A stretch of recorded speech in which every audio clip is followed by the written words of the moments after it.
então para a quarta-feira. Outro grande aprendizado, olho por olho.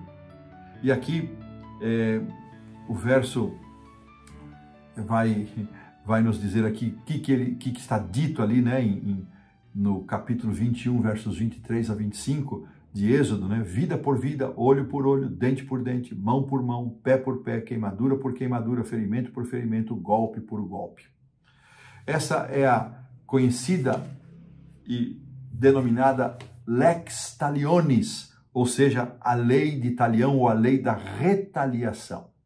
E ela tem sido motivo causa para muitas pessoas acusar que o Deus do Antigo Testamento era um Deus vingativo, um Deus punitivo, sem entender qual foi o propósito pelo qual Deus deixou estas palavras dentro deste livro, dentro deste código da aliança, ou deste livro da aliança. E a explicação a mim me satisfez plenamente dizendo o seguinte: o propósito desta lei era limitar a retaliação ou a vingança.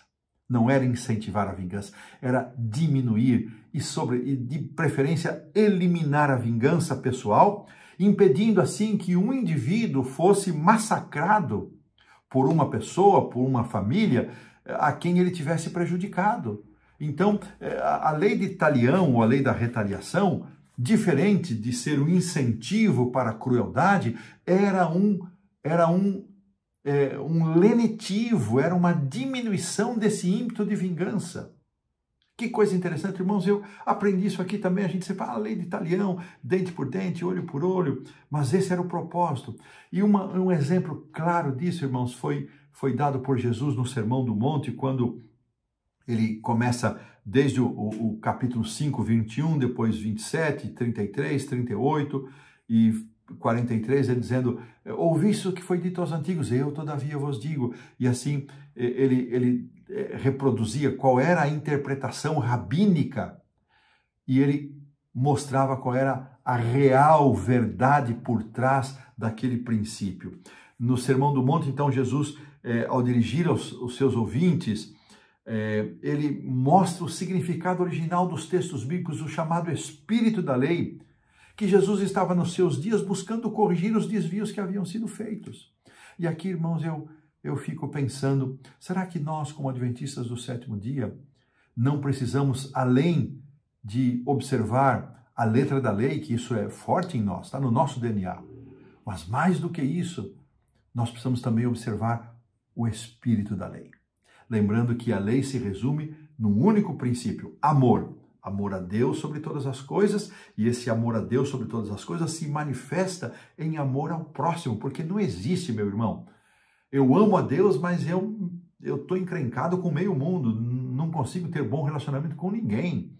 Então, isso não é amor a Deus, irmãos, isso tem alguma coisa errada na base aí. Então, o verdadeiro amor a Deus, ele nos perdoa, nos transforma, nos limpa e nos faz pessoas diferentes, transformadas. E aqui, nos 3 parágrafos finais aqui da lição da quarta-feira, eu vou destacar aqui algumas coisinhas. A intenção original dessa lei, que eu já mencionei, mas vou enfatizar, era impedir que as pessoas fizessem justiça com as próprias mãos. E assim se evitaria toda forma de vingança pessoal. Irmãos, isso é muito forte em nós, a natureza humana, vingar-se, revidar. Essa lei foi dada para diminuir esse ímpeto. A justiça deveria ser feita, ela deveria ser feita, mas de acordo com a lei de Deus. Não era justiça pelas próprias mãos. O motivo por trás dessa lei era trazer justiça e reconciliação e restaurar a paz. Olha que bonito isso, um povo vivendo em comunidade tão próximo, deveria viver em paz. No entanto, as aplicações corretas dessas leis era uma tentativa de Deus de encontrar um equilíbrio adequado entre justiça e vingança. E eu encontrei aqui mais um pensamento de Maior Discurso de Cristo, página 37, que diz o seguinte: a missão de Cristo era engrandecer a lei e torná-la gloriosa. Ele devia mostrar a natureza espiritual da lei, apresentar seus princípios de vasto alcance e tornar clara sua eterna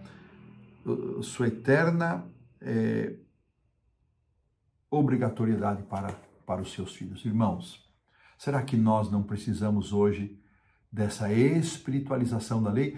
Entendam por espiritualização da lei, não é desculpa para pecar, irmãos.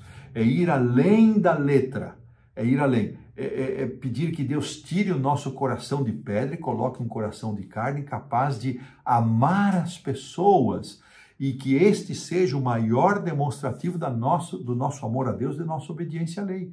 O amor às pessoas como nós nos relacionamos com elas.